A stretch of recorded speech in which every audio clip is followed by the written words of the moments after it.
Axial overlapping कैसे होगी और लेटरल ओवरलैपिंग कैसे होगी।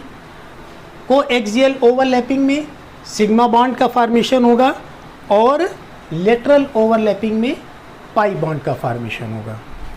तो इस तरीके से ये कोवैलेंट बॉन्ड फॉर्मेशन हो गया। दूसरी चीज, क्वेश्चन बहुत पूछा जाता है कि explain why pi bond is a weaker bond and sigma bond is a stronger bond.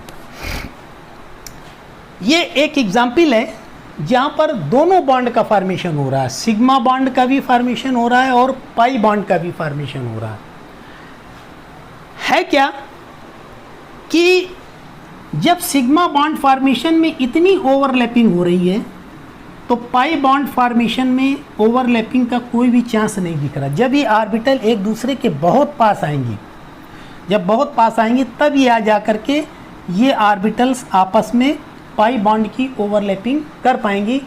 Means कहने का ये है कि सिग्मा बॉन्ड फॉर्मेशन में इफ़िशिएंट अमाउंट या लार्ज अमाउंट में ओवरलैपिंग होती है, जबकि पाई बॉन्ड फॉर्मेशन में यहाँ पर बहुत ही कम ओवरलैपिंग होती है। इस वजह से सिग्मा बॉन्ड स्ट्रॉन्गर बॉन्ड होता है, पाई बॉन्ड वीकर बॉन्ड होता है। दूसरी चीज है क्या कि ये न्यूक्लियस है और ये न्यूक्लियस है, ठीक। जब दोनों ऑर्बिटल आपस में ओवरलैप करेंगे तो electron density will be situated in case of sigma bond, electron density will be situated in between the two nucleus of the atoms. दो एटम्स के न्यूक्लियस के सेंटर पर क्या होगी, इलेक्ट्रॉन डेंसिटी सिचुएटेड होगी। जबकि पाई बॉन्ड फॉर्मेशन में electron density यहाँ पर और यहाँ पर होगी, यानी क्या होगी, electron density will be situated away from the two nucleus. तो इस इलेक्ट्रॉन डेंसिटी पर न्यूक्लियर फोर्स का इफेक्ट कम होगा, जिसकी वजह से पाई बॉन्ड क्या हो जाएगा, वीकर हो जाएगा। और इन इलेक्ट्रॉन डेंसिटी पर न्यूक्लियस, इन दोनों न्यूक्लियस का इफेक्ट बहुत ज़्यादा होगा, जिसकी वजह से क्या हो जाएगा, ये बॉन्ड स्ट्रॉन्गर हो जाएगा। तो sigma bond is a stronger bond because it has efficient amount of overlapping and electron density is situated in between the two nucleus of the atoms. Pi bond is a weaker bond because there is inefficient amount of overlapping and electron density is situated away from the two nucleus.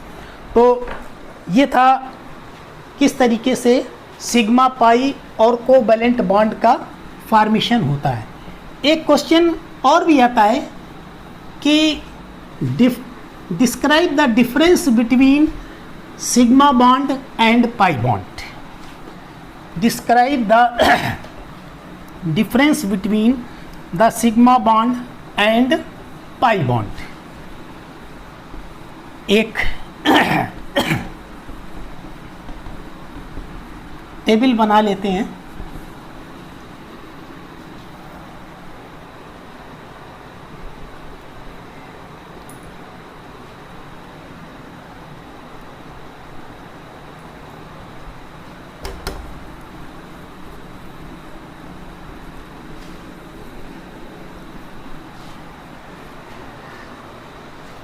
This is table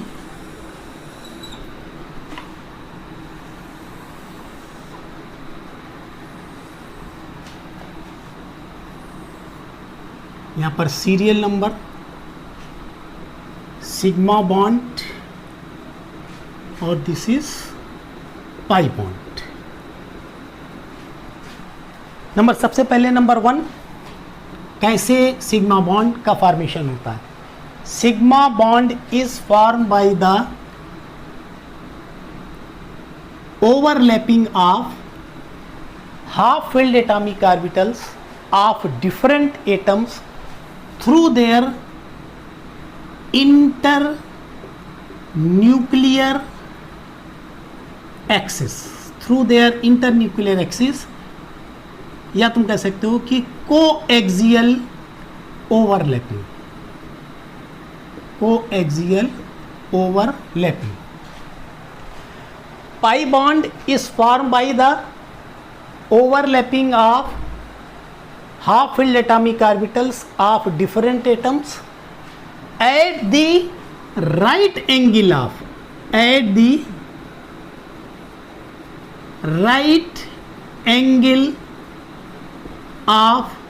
internuclear axis. That is, this bond is formed by the lateral overlapping.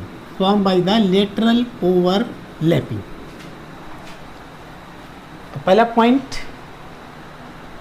कि sigma bond बनता है bye coaxial overlapping या half filled atomic orbitals के internuclear axis के overlapping पर, जबकि pi bond बनता है बाय लेटरल ओवरलैपिंग या overlapping at the right angle of internuclear axis. Number 2 है sigma bond is a stronger bond. Sigma bond is a stronger bond and pi bond is a weaker bond.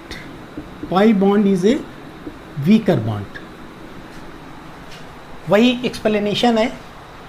Sigma bond is a stronger bond because it has efficient amount of overlapping and electron density is situated in between the two nucleus of the atom.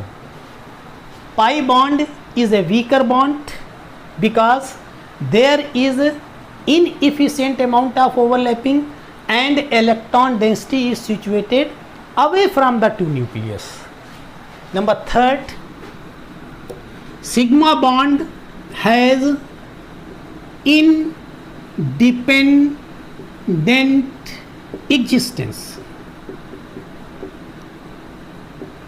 Sigma bond has independent existence. Sigma bond हमेशा अकेले पाया जा सकता है, जैसे chlorine sigma bond, ये क्या है? सिग्मा बॉन्ड है। Fluorine sigma bond, hydrogen sigma bond, hydrogen sigma bond या हाइड्रोजन फ्लोरीन सिग्मा बॉन्ड। तो जहाँ पर सिंगल बॉन्ड होगा वहाँ पर क्या होगा? सबसे पहले सिग्मा बॉन्ड होगा। लेकिन pi bond is always found with sigma bond. Pi bond का फॉर्मेशन तभी होगा जबकि एक सिग्मा बॉन्ड का फॉर्मेशन वहाँ पर हो चुका होगा, यानी ये इसकी इंडिपेंडेंट एग्जिस्टेंस नहीं होती। ये जो होता है हमेशा सिग्मा बॉन्ड के साथ पाया जाता है, जबकि सिग्मा बॉन्ड की इंडिपेंडेंट एग्जिस्टेंस होती है, ये अकेला पाया जाता है। इसका पाई बॉन्ड का एग्जाम्पल है ऑक्सीजन डबल बॉन्ड। क्या है? इसमें एक सिग्मा बॉन्ड है, एक पाई बॉन्ड है। तो sigma bond has independent existence, जबकि पाई बॉन्ड जो होता है it has always found with sigma bond. Number 4, there is a free rotation around the sigma bond. Free rotation यानी एक बॉन्ड है, इस बॉन्ड में कोई एटम जुड़ा, ये क्या हो जाएगा? ये फ्री रोटेट करेगा। तो there is free rotation around the sigma bond. जबकि अगर 2 बॉन्ड हो जाएंगे, अब किसी चीज़ को तुम रोटेट करना चाहो तो क्या हो जाएगा? वो रोटेट नहीं करेगी। तो इसको हम कहते हैं there is restricted rotation around the pi bond। ठीक, जब यहाँ पर फ्री रोटेशन होगा तो एक आपने आइसोमेरिज्म पढ़ी होगी जिसका ज्योमेट्रिकल आइसोमेरिज्म किसकी वजह से बनती है? Due to restricted rotation. तो अगर फ्री रोटेशन होगा तो sigma bond formed no geometrical isomer, कोई ज्योमेट्रिकल आइसोमर फॉर्म नहीं करेगा। No geometrical isomer formation takes place. और जहाँ पर रेस्ट्रिक्टेड रोटेशन होगा वहाँ पर क्या होगा? Pi bond gives formation of geometrical isomers. geometrical isomers can be formed, तो ये है distinction between sigma and pi bond. Number 1, sigma bond is formed by the internucleus या coaxial overlapping of half filled atomic orbitals of different atoms. Pi bond is formed by the lateral overlapping or overlapping of half filled atomic orbitals at the right angle of internuclear axis. Sigma bond is a stronger bond because it has efficient amount of overlapping and electron density is situated in between the two nucleus of the atoms. Pi bond is a weaker bond because there is inefficient amount of overlapping and electron density is situated away from the two nucleus of the atoms. Sigma bond has independent existence. Sigma bond हमेशा अकेले पाया जाएगा, जबकि pi bond is always found with the sigma bond. यानी sigma bond जब तक नहीं बनेगा तब तक पाई बॉन्ड का फॉर्मेशन नहीं होगा. दूसरी चीज़, जब सिंगल बॉन्ड होगा तो वहाँ पर फ्री रोटेशन होगा एटम्स का, तो there is free rotation around the sigma bond. And जब दो बॉन्ड हो जाएंगे तो वहाँ पर रोटेशन रुक जाएगा, तो there is a restricted rotation around the pi bond. जब फ्री रोटेशन होगा तो there is no possibility of formation of geometrical isomers, और जब रेस्ट्रिक्टेड रोटेशन होगा तो there will be the possibility of formation of geometrical isomers. तो ये आपका हो गया कोवैलेंट बॉन्ड फॉर्मेशन.